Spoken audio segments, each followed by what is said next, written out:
Bendiciones de parte de Dios en este día. Quiero bendecir a todo aquel que nos permite entrar a sus hogares a través de este espacio que hemos denominado el fenómeno de la interpretación bíblica. Para mí es un honor, soy el ministro Vladimir Castro desde República Dominicana y hoy tenemos un tema fascinante, un tema importante que queremos compartir con ustedes. Los misterios o el misterio de los 8 nuevos nacimientos. Yo creo que hoy va a ser un día favorable, formidable y espectacular para tu vida. Tú no te puedes perder esto. Queremos que estés con nosotros durante este trayecto. Comparte nuestra serie y permite que otros también sean bendecidos. Recuerda, el misterio de los 8 nuevos nacimientos. Hoy, a través de esta plataforma Excelencia Cristiana TV. Sabe que por mucho tiempo,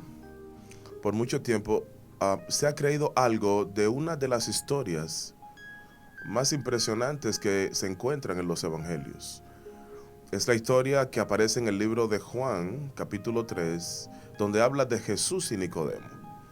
Es una historia fascinante porque primero creo que deberíamos observar el contexto histórico. ¿Por qué? El texto habla de lo siguiente. Dice que hubo un hombre principal de los judíos que llegó a Jesús de noche y se llamaba Nicodemo. Sin embargo, yo creo que deberíamos definir primero quiénes eran los fariseos, para poder entonces entender todo lo que el texto está arrojando y entender la dinámica de la conversación de ellos dos. En primer lugar, habría que remontarse al año 165 aproximadamente antes de Cristo, donde hubo un movimiento histórico que dio lugar a los fariseos. Había una ciudad llamada Modim en Israel y dicha ciudad había un padre con 5 hijos y esos 5 hijos nosotros los vamos a conocer en la historia como los macabeos. Sucede y acontece que iban a invadir con impuestos a la ciudad, pero el padre de los 5 hijos dijo que él no se iba a someter a eso y producto de no someterse a eso provocaron una rebelión que duró 30 y tantos años. Estamos diciendo que en esos 30 y tantos años los macabeos se sublevaron en contra del imperio romano, del imperio griego, que ya había dejado Alejandro Magno y sus generales. Sin embargo, cuando en ese periodo los macabeos habían violado algo, y era que habían sacado los sumos sacerdotes originales, descendientes de Aarón, descendientes de Leví. Y en ese proceso se había paganizado y corrompido el templo. Y ahí nace un movimiento que lo vamos a llamar los fariseos.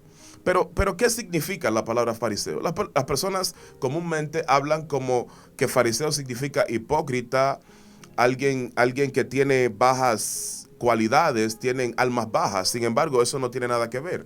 La palabra fariseo viene de prushim, que significa separado, apartado o consagrado. De manera entonces que los fariseos se apartaron del templo y empezaron a crear una dinámica totalmente diferente de la interpretación que los saduceos habían dado en el templo. Ahora bien, ¿qué pasa? Los fariseos para el tiempo de Jesús ya eran una comunidad bastante grande. En el tiempo de Jesús, el siglo I, habían aproximadamente 7,000 fariseos en todo Israel.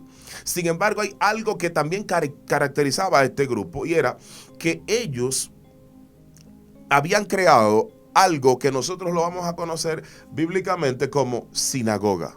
La sinagoga había sido creada como un instrumento o un elemento para poder reunirse y compartir las escrituras a la falta del templo. Sucede y acontece entonces que ya entendiendo quiénes son los fariseos, cuando Nicodemo llega donde Jesús, estamos entendiendo que no está llegando un fariseo común. Está llegando alguien que posee un rango. De hecho, cuando usted analiza el contexto cultural, que es lo segundo que usted tiene que ver luego del contexto histórico, es que Nicodemo es no solamente uno de los principales de los fariseos, sino que Nicodemo es el rabenu o rabino de la nación. En español, permítame compartir esto. En Israel habían cinco tipos de maestros. Dentro de esos 5 tipos de maestros, el número 5 y más elevado era el rabenu. Por tal razón, no era simplemente un fariseo más o alguien que tenía conocimiento, era el hombre con más conocimiento escritural o bíblico que había en su tiempo. De manera entonces que él dice algo muy importante cuando él llega donde Jesús. Él dice: Señor, sabemos que has venido como maestro. Esto es interesante. Cada palabra que hay en la conversación, en la entrevista, va a implicar algo. La Biblia no dice nada por decirlo. La Biblia no tiene nada que le sobra. Todo lo que está en la Biblia tiene una implicación, tiene un significado y tiene una aplicación. Cuando Nicodemo llega, al decirle estas palabras al Señor, él le dice que sabemos, pero ¿quiénes son los que sabemos? Lo primero que usted tiene que notar acá es que hay 3 tipos de Sanedrín. ¿Qué es el Sanedrín? El Sanedrín es la corte de justicia, es el senado judío que estaba dividido en 3. Estaba el Sanedrín, que componían 70 personas más uno. Estaba el segundo Sanedrín, que era de 23 personas. Y estaba el tercero, que era de 3 personas. Esto va a ser muy importante. ¿Por qué? Porque Jesús dijo: donde hayan 2 o 3, ahí estoy yo para bendecir, o en medio de ellos. ¿Por qué Jesús está diciendo esto? Bueno, porque Dios le había dicho a Moisés que cuando se fuera a establecer un juicio o un testimonio para hablar en contra de alguien o a favor, se necesitaban de 3 personas, como 3 testigos. Por lo tanto, Jesús utiliza ese principio y dice que donde hayan 2 o 3, se está refiriendo precisamente a la cantidad mínima de testigos que tiene que haber para poder testificar de un hecho. En otro sentido, como el Sanedrín está dividido en 3, el grupo más pequeño de 3 era la parte alta. Eran los 3 principales del Sanedrín: el presidente, el vicepresidente y el que le seguía. En ese sentido, entonces, cuando Nicodemo dice que sabemos que has venido de Dios como maestro, oiga esto, como maestro, porque nadie hace las señales que tú haces si Dios no estuviera con él. Impresionante. Nadie hace las señales que tú haces si Dios no estuviera con él. ¿A qué señales se está refiriendo Nicodemo? ¿Cuáles son esas señales? ¿Son los milagros? ¿Son las sanidades? ¿Son las manifestaciones del poder de Dios? ¿Qué es lo que quiere realmente decir Nicodemo? En esto me quiero detener. Los rabinos estaban divididos en 7 grupos distintos. Cada uno prácticamente pensaba de manera distinta. Por esa razón, cuando usted ve que Jesús llama hipócritas, escribas y fariseos, se está refiriendo a una línea del fariseísmo que se le llamaba fariseo hipócrita, porque no vivía una vida vertical, vivía una doble moral, decía una cosa pero hacía otra. Te imponía que tú pudieras que tú pudieras hacer algo, pero él no lo practicaba. Él te quería llevar a un terreno donde él nunca había vivido. Se le llamaba fariseo hipócrita. 2, había otro grupo conocido como fariseo celote. El fariseo celote es aquel fariseo que entiende que Roma no puede estar dominando a Israel y por medio del fuego, la espada y la sangre quiere sacar a Roma quiere sacar al pueblo de Israel de ese yugo que el imperio romano lo sometía. No obstante a eso, quien crea el movimiento fariseo celote o el celotismo, que significa celosos de Dios, entre los cuales Simón Pedro y Judas el Iscariote pertenecían, lo que su nombre fue Judas el Galileo. Judá el Galileo. Es Judá el Galileo el quien crea este movimiento allá en la ribera de Galilea. Ahora, había otro tercer grupo de fariseos. El tercer grupo se le llamaba el fariseo de la campanilla, y dicho fariseo se le llamaba de esa manera porque le gustaba estar sentado en los primeros asientos en las sinagogas, que es lo que Jesús dice, y le gustaba estar en las plazas públicas y le gustaba ser adorado, alabado y ensalzado. Y Jesús está criticando esa práctica, por eso se le llamaba el fariseo de la campanilla. La segunda razón por la que se llamaba así era porque ellos andaban con una campana que ese era su distintivo característico.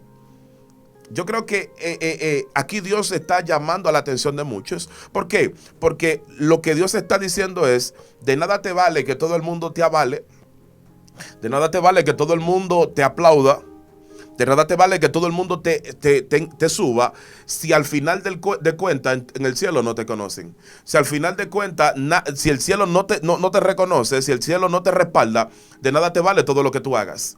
De nada te vale todo lo que tú ejecutes en la tierra si el cielo está ajeno a lo que tú estás ejecutando. Había otro tipo de fariseo también dentro del rango, era el fariseo hasídico. Era un tipo de fariseo que era piadoso, que mayormente eran apartados de la civilización porque eran amantes al estar lejos de la ciudad, lejos del bullicio, lejos de la multitud.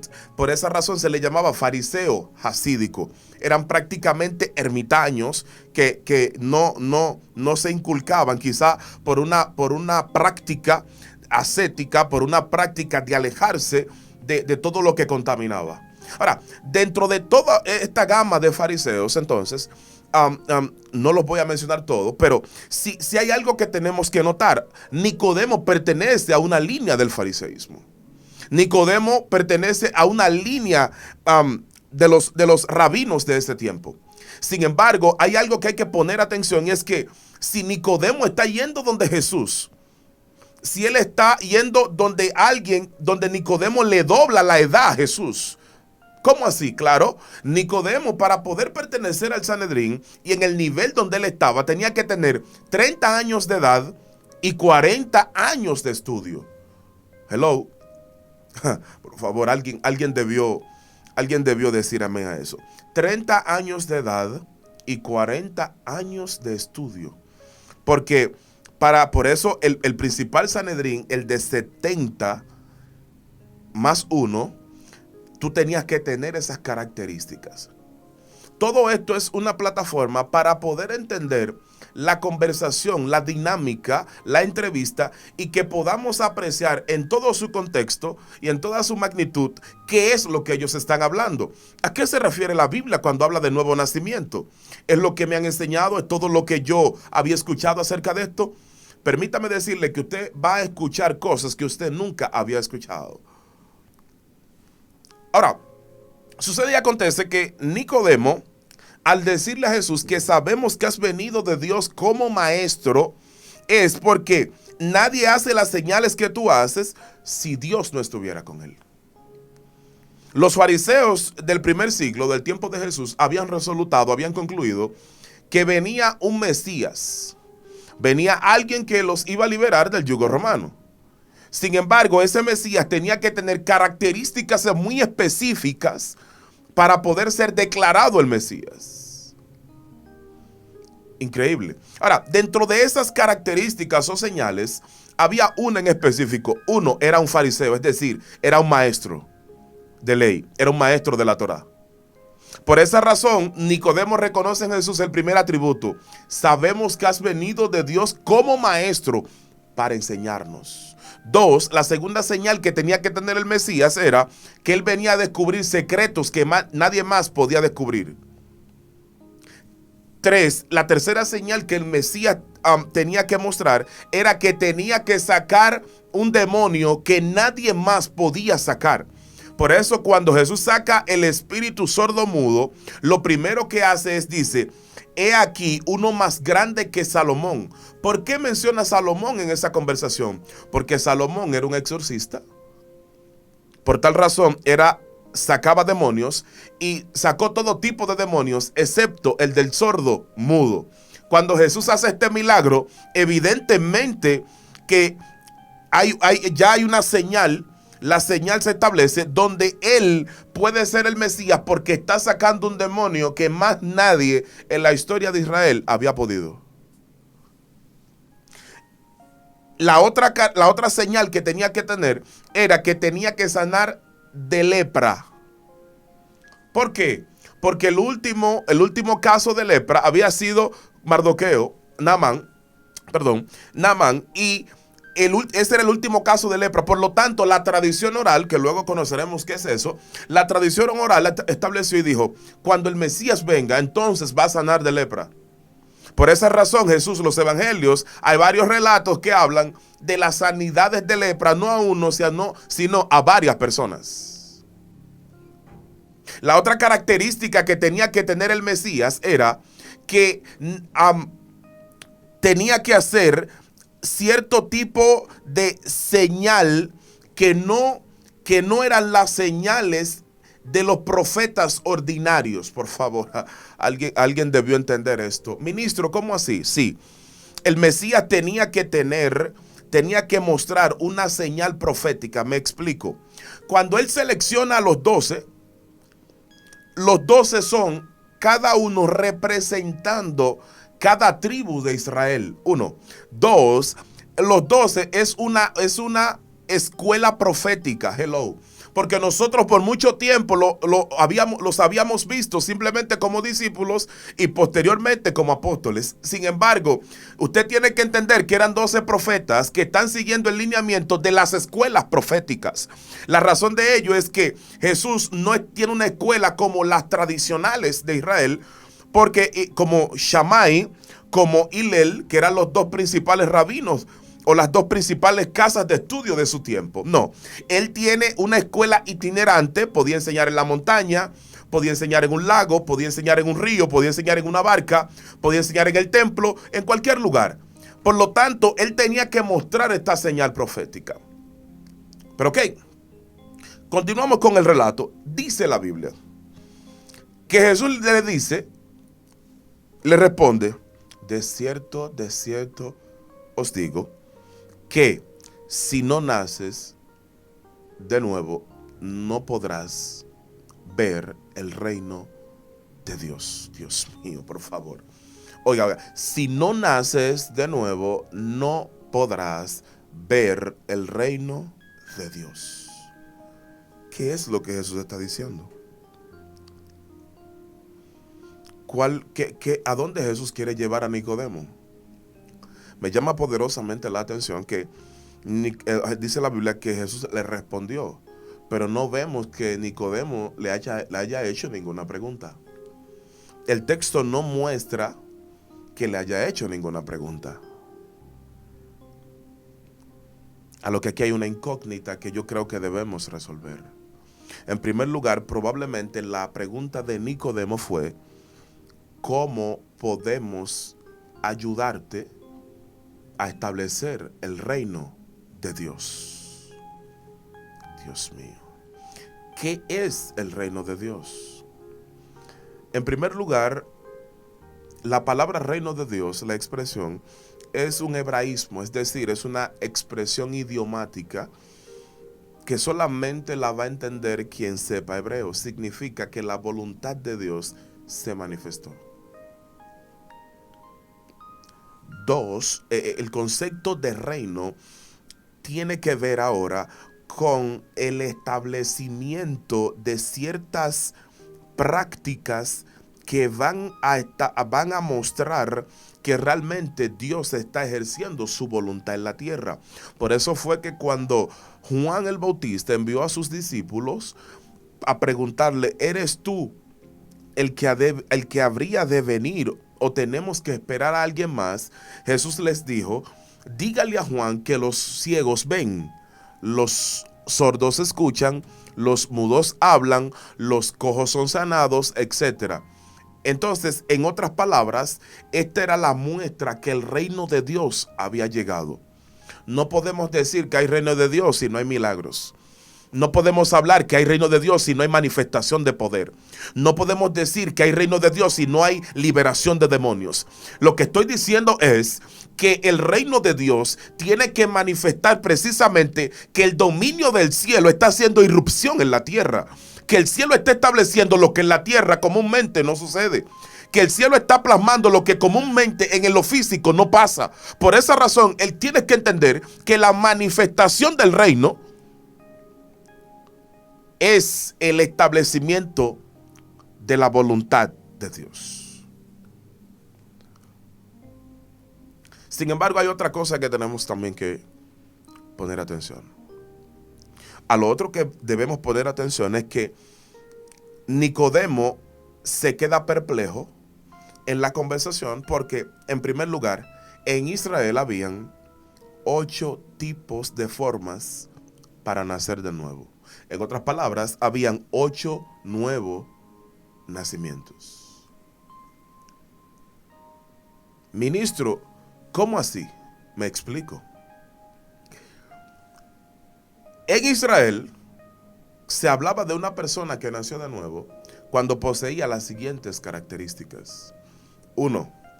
Se nacía de nuevo cuando usted entraba a este plano, cuando usted nacía. Por eso en el libro de Éxodo la Biblia dice: todo varón que abriere la matriz, por favor, todo varón que abriere la matriz será consagrado al Señor. ¿Qué es lo que Moisés está haciendo en ese momento? Moisés lo que está haciendo es precisamente llevando a un nivel para que podamos entender que estamos naciendo de nuevo. Si estamos naciendo de nuevo porque entramos a esta tierra, era porque habíamos nacido antes de entrar acá. Y es precisamente lo que la Biblia estipula. Fue lo que pasó en el caso de Jeremías. Jeremías, Dios le dice: yo te llamé como profeta antes de que tú nacieras. En otras palabras, te estoy recordando, despertando tu memoria almática de quién tú eras antes de hacer irrupción en esta tierra, de quién tú eras antes de venir a este espacio físico, de quién tú eras antes de trascender a este lugar. Por tal razón, como tu alma no nació en el tiempo, sino que nació en la eternidad, tú habías nacido en la eternidad, aunque el tiempo no te conocía. Hello. Tú eras alguien, tú tenías personalidad, tú tenías actitud, tú tenías rasgos que te identificaban mucho antes de tú hacer irrupción en el campo físico.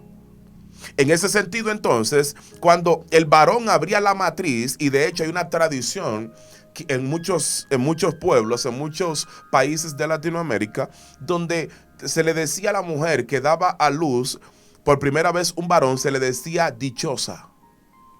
De ahí viene esa tradición. Dichosa, se le decía bienaventurada o agraciada. ¿Por qué? Porque la mujer que daba a luz un varón estaba tomado del texto bíblico del que todo varón que abriera la matriz será llamado santo o consagrado al Señor. En ese sentido, usted nacía de nuevo porque el alma venía a experimentar una realidad que ella no había visto. Dios mío. El alma entraba en contacto con un plano que ella desconocía. El alma venía a experimentar experiencias que ella no había vivido. Por tal razón, cuando usted entraba a la matriz, a la matriz de tu madre, cuando entraste, cuando Dios permitió que tu alma descendiera a la tierra, entonces en ese sentido, en ese momento, el alma empezaba a experimentar el primer nuevo nacimiento. Por favor, alguien debió decir amén a esto. Ministro, y entonces sí, lo que pasa es que tu primer nuevo nacimiento fue en la tierra. Pero como tú habías nacido previamente, la primera vez que tú naciste no fue en la tierra. La tierra te está mirando por primera vez, pero el cielo ya te conocía. God Almighty. Aunque tú estés ahora mismo, cuando tú entraste, fue tu primera visita a la tierra, pero ya hace rato que la eternidad sabía de ti. En el cielo conocían tu nombre. En el cielo conocen quién tú eres. En el cielo saben de qué tú eres capaz.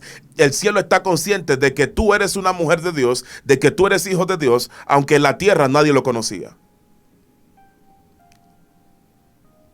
En ese sentido, entonces, tenemos que el primer nuevo nacimiento es que yo entré a esta tierra a través de un vientre. Ahora, el segundo nuevo nacimiento, ¿en qué consistía? A los 8 días, cuando un niño judío nacía, lo llevaban al templo.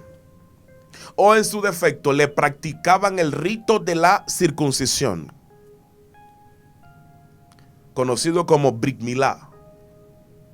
En el rito de la circuncisión, que es circuncidarle el prepucio, en ese proceso, esa sangre pura que se derramaba por la circuncisión implicaba, escuche esto, que las personas que estaban ahí presenciando el evento, inmediatamente los pecados que no eran de muerte, luego veremos eso, porque hay pecados que son normales, pero hay pecados que son de muerte. Los pecados que no eran de muerte eran perdonados a través de por la sangre o por el rito o por todo el ceremonial de la circuncisión. Todo el que estaba presente era perdonado. La familia del niño era perdonada de los pecados que eran normales. Por lo tanto, usted adquiría una categoría, un nivel producto de la circuncisión que lo llevaba a su segundo nuevo nacimiento. En el mismo proceso, por eso usted ve que Jesús, a los 8 días de nacido, los llevaban al templo. Lo llevaron al templo. Y cuando lo llevan al templo, hay algo que hacen. Dice que Simeón, y más adelante conoceremos más a profundidad quiénes son estos personajes. Pero Simeón es el padre de Gamaliel, el mismo Gamaliel que estudió con Pablo. Aquí viene el tercer proceso. Dice que lo presentó ante el Señor y oró por él. El tercer nuevo nacimiento tenía que ver con que se te presentara delante de Dios. De ahí se cumple el texto que todo varón que abriere la matriz será consagrado o presentado al Señor. Él toma al niño y lo presenta. Ahora, con Jesús pasa algo curioso. Que el rito de la circuncisión, quienes lo practican son los 3 mal llamados reyes magos. No pueden ser magos porque la Biblia no puede estar conectada con magia ni con el área oscura. La palabra para magos en el texto es la palabra jajam, que significa sabios. Son 3 sabios que vienen del oriente, y al oriente de Israel lo que queda es Babilonia. Por lo tanto, estamos hablando que ellos 3 son 3 sabios que vienen de la escuela de Daniel, que 400 años antes de Jesús nacer, Daniel había establecido con el cautiverio babilónico. Por lo tanto, ellos vienen a enseñar, dice, hemos visto su estrella. Es decir, hay un cumplimiento profético que el universo está atestiguando de que una esencia entró en este plano que nunca había visitado la tierra. Está entrando alguien en este plano que viene a cambiar todo el orden de cosas. Está naciendo alguien que viene a establecer algo que la tierra no había visto jamás. Y son ellos 3 que practican y vienen a ser testigos del acto de la circuncisión o del Brit Milá. Hello. Lo tercero que sucedía, y es lo último que voy a tocar por hoy. Lo tercero que sucedía era que a ese niño, al 8º día de nacer, se le ponía el nombre. Es decir, en un mismo escenario ocurrían 3 tipos de nuevos nacimientos en un mismo escenario. Por eso cuando en la interpelación de Jesús y Nicodemo, lo que Jesús le está tratando de decir, Nicodemo lo sabía. En cierto sentido él lo sabía, porque primero nace judío, 2 lo circuncidan, 3 lo presentan, 4 le ponen un nombre. Curiosamente el nombre lo ponía la madre.